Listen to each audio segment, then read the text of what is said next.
Patch 9.17 is making its way onto the Rift, and although it's a bit of a smaller patch, it is filled to the brim with some high quality changes. I know that patch notes can be overwhelming for a lot of people, but don't worry, we've got you covered.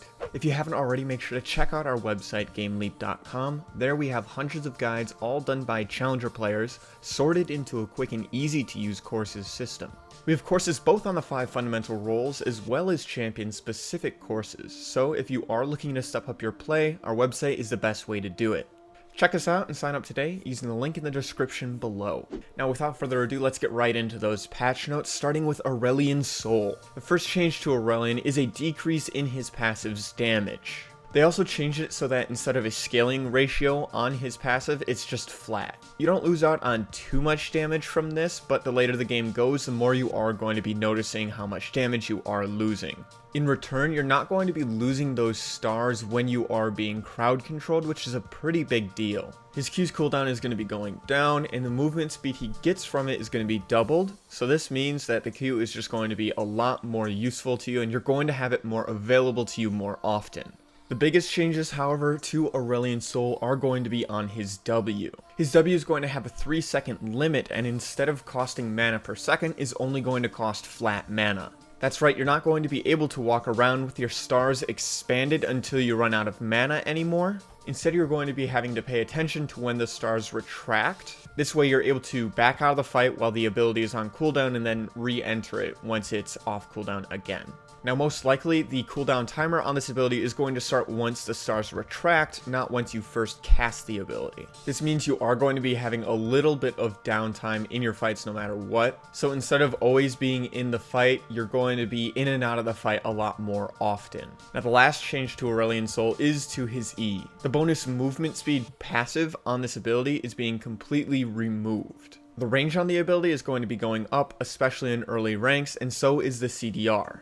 This means that you're not going to be able to roam quite as often, but you're going to be able to roam further faster. The speed of this ability is also going to be going up, especially the later ranks of this spell. Once you do have it completely maxed, it should be a pretty noticeable difference. Overall, this set of changes for Aurelion's Soul I think is a net positive, a buff. He will take a little bit of learning to relearn the new mechanics that he has, but I think once people have mastered them, he's going to be a little bit more impactful. My prediction is that this patch, his win rate is going to be going down simply because people are relearning him, but in subsequent patches after that, he's going to be having a little bit higher of a win rate than he currently has. For those of you that do play a lot of Aurelion's Soul, I would highly recommend playing a few games in normals until you have the general feel of how he works down. Then you can take him into ranked and you should see a lot of success. Next up, we've got a few smaller changes to Galio. The cooldown on his Q is going to be lowered, which should open him up to a little bit more wave clear early on into the game for those moments when you need to hard shove into the enemy tower as soon as possible. This will scale back to its normal cooldown at max rank.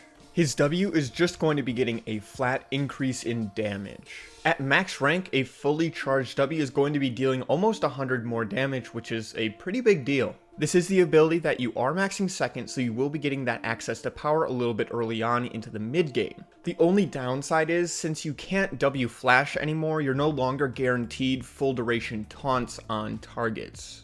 All in all, this is still a buff, and if Galio continues receiving adjustments, then I foresee he should be at least playable by Worlds, so maybe we'll see him there. Now speaking of Worlds, I know I already went over this before, but I do want to go over it again. Here at GameLeap, we are very interested in covering Worlds in various different ways, so let us know with a comment down below whether or not you're interested in seeing Worlds content in the first place, and what kind of content you'd be interested in. This could be VOD reviews, in-depth analysis on team play and macro, it could be an in-depth analysis on one specific player and their pick, it really could be anything. Vision control, jungle pathing, various different types of pressure that you might not know exist.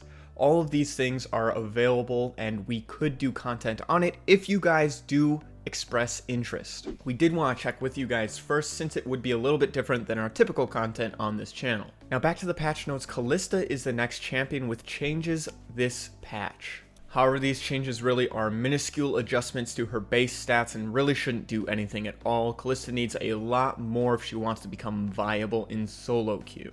Next up, we have the biggest change this patch with a sort of a rework on Kayle. Now, off of a brief glance at these changes, you might not really know what they're going on, but they're a definite buff for Kayle. You see, the biggest issue that Kayle had was she wasn't able to access her range until level 11, meaning she wasn't able to bully in lane phase, and she was very susceptible to all sorts of different laners. Ranged champions could poke and bully her out of lane, and bruisers would just annihilate her since she was full melee until level 11. With this change, her Aflame and Arisen forms are swapping, meaning she's going to be ranged at level 6 and then access her AoE at level 11. Now, if this was the way that Kayle was originally released, they would have had a lot easier of a time balancing the champion. However, since this change is so late after her rework was released, it's not very likely that she's going to be getting the amount of attention that she would be getting right after the full rework. What I'm saying is that Kayle is probably going to be broken for a while, probably at least until patch 9.20. Now, the movement speed on her exalted bonus was cut in half, but that's okay because now it's in all directions. This means not only can you get in with your exalted bonus, but you can also get out with your exalted bonus too. You'll be able to more easily hard commit to trades and get away with all of this bonus movement speed. She's going to have a little bit less attack speed when she does promote to ranged, but it shouldn't be anything all too noticeable, and you can just build attack speed, so it's not really a big deal. On top of that, you can also stack your passive on structures now, which is huge. Before, you would only be able to use structures in order to keep the passive up. You wouldn't actually be able to stack the passive with a structure. For split push Kayle, this means you can afford to be on a tower much longer because you're going to be able to stack your passive on that tower, which will then give you movement speed to get away once people do respond. Next change listed is going to be a change directly to her range form at level 6. You're just going to have 25 less range than you did before. Again, this isn't huge as far as a trade-off goes, especially since you're still going to be able to get those Kleptomancy stacks at level 6 a lot easier than you were before. I do think with this iteration of Kayle, we will definitely see everyone going to a Kleptomancy rune page. I don't think there will be any Conqueror or Fleet or Lethal Tempo or anything else really. Now, the last change to her passive is to her Transcendent bonus. When she does hit level 16, she's not going to be dealing true damage anymore and instead will get 50 additional range. This means she's not going to be able to clear Baron minions nearly as well, but she will be able to teamfight a little bit better. While the true damage was good, ultimately the range that you're going to be getting is just going to be better for late game teamfights. It'll be harder for the enemy tanks to get on top of you and lock you down, and you'll be able to trade more easily with late game carries like Caitlyn and Tristana. You'll also just outrange a lot of other ADCs like Kai'Sa. Now, all these changes were just to her passive, and she still has more. These changes were absolutely massive, and honestly, she's going to be in a really good spot after this. Her Q is going to be refunding half of the ability's mana for each champion hit. This is huge because late game you're just going to be able to throw Qs out willy-nilly, and if you hit something, you're going to get the mana back and it's not going to cost anything.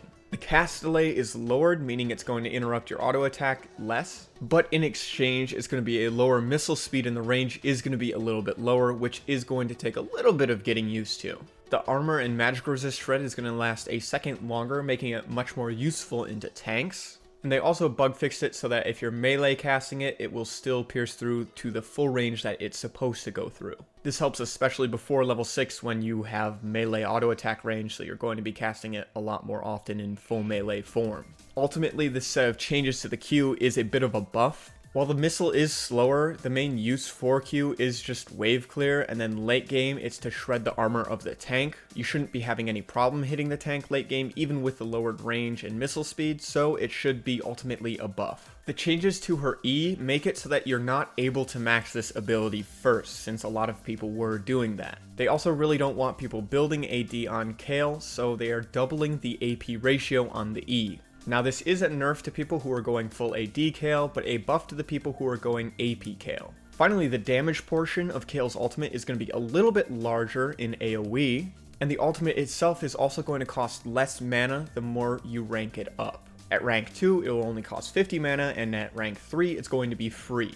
As I said before, these set of changes are pretty huge for Kayle, and they seem to be a pretty massive buff. However, I have been wrong in the past, so we will be keeping a definite eye on Kayle and report back to you guys on how she is doing later in the week. Leona and Lucian both have some very simple buffs to them this patch. Leona's Q is getting a second off of its cooldown.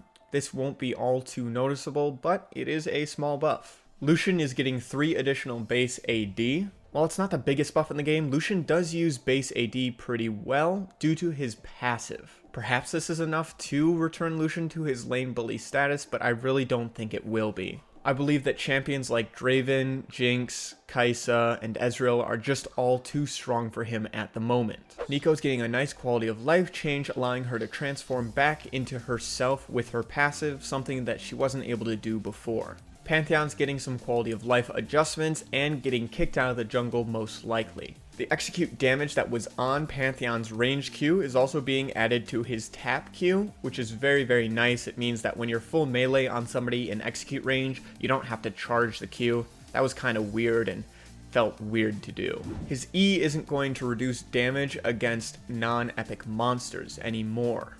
Now this is a pretty strange change. I don't think we've really seen anything like it. Now, don't get me wrong, I understand the intention behind this change. Riot doesn't want him jungling. But I've gotta say, it is a little bit weird that Pantheon is going to be able to completely block all damage from Baron Nashor, a giant magical purple worm, but a little baby wolf is going to be able to damage him through his E. Just a funny little tidbit that I noticed. Seemed a little bit backwards, but I do understand why they're doing it. Moving on, Qiyana has some much needed nerfs. The base damage on her E is going to be going down by 10, and her ultimate is going to be increased to a 120 second cooldown at all ranks. Now I think the damage does need to be lowered a little bit more, but the opportunities that she's going to have are going to be a lot less frequent with this nerf to her ultimate. Maybe this will bring her down to a more acceptable level, but we will definitely see. Ryze base magic resist is going to be going up. This will allow him to thrive in the mid lane a lot better since he is currently a top laner.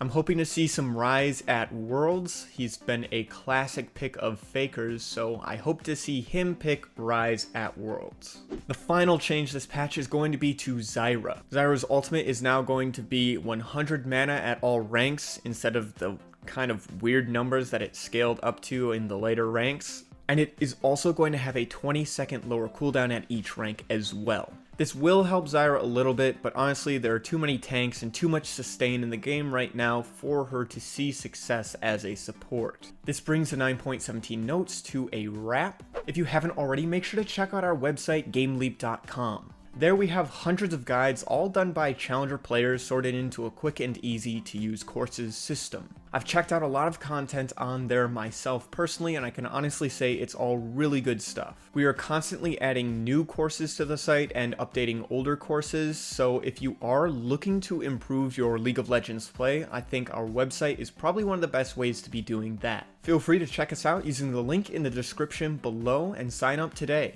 As always, I'm Panther. I hope you learned something valuable, and I will see you in the next one.